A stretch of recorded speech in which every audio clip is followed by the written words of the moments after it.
Will I ever be an astronaut or ace this exam? The mind always plays games. But if you learn to conquer it, you can stay many steps ahead. Don't take my word for it. Let's hear it from the mastermind himself. I couldn't agree more. By mastering the mind, you can channel your fears and hopes to guide you, be it making tough choices or dealing with an important exam. And you found that playing chess, right? Absolutely. I'm so thankful I found chess early on.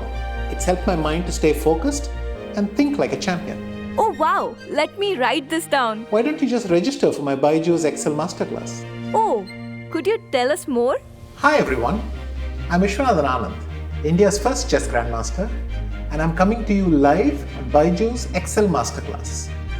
In this session, I will take you through my journey, where I started playing chess at a very young age and went on to become world number one, all by learning how to conquer my mind.